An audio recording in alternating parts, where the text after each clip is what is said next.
These are the two references that I find I use the most. The Tex Smith book is really good, but it's been out of print for a while now.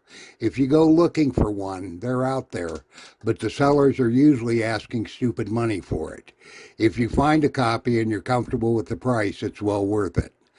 The HEMI engine data book is sold through Hotheads and has a bunch of good information in it. Another really good source are the factory shop manuals. There is also a lot of information available online. Some of the shop manuals have been uploaded, and articles like Early HEMI Guide of Death also come to mind. And speaking of reference material, don't be surprised to see some contradictions, especially on some of the online forums. Don't even be surprised if some of the information in this video contradicts things you read, believe, or know. There was a lot of evolution to these engines over their 8-year run, and what is true of one engine might not be on another. Basically, it all boils down to doing your own research if you have questions. Regardless whether it's Chrysler, DeSoto, or Dodge, any of the Gen 1 HEMIs were good engines. They were well designed and made with quality materials. There are a few drawbacks to building and using an early HEMI.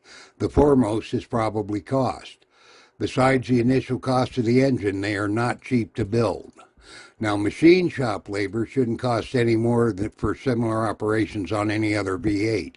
It's the parts that start adding up really quick.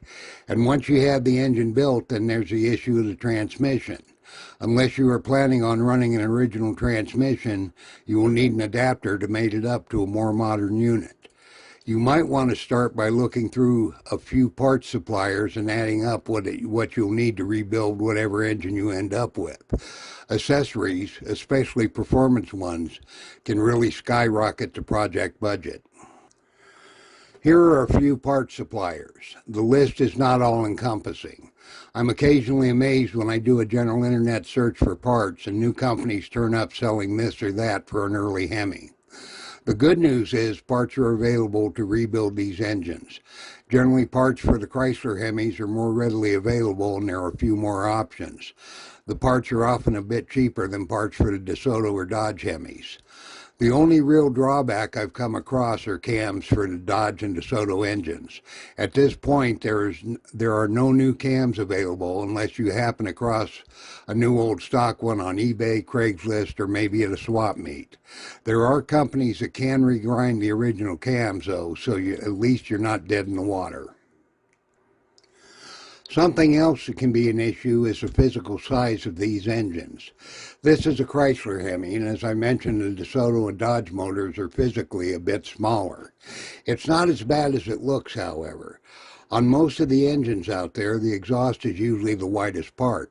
On the Gen 1 HEMIs, the exhaust tucks up under the head, and valve covers are the widest part. In a lot of installations, the heads and valve covers are up high enough they often clear the steering and other items with very little problem or modifications. With the right tools and skills, it's possible to put about anything in anything. Of course, you have to decide if you can do it, should you do it? And yeah, in my younger days, I would have. Finally, there is the weight.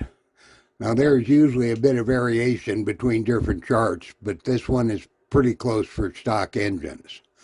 The Chryslers are the heavyweights, but the low-deck Dodge HEMIs are pretty comparable with the small block Chevy and Mopar engines in weight. However, the HEMIs are giving up a lot of cubic inches. But hey, if it was easy, everybody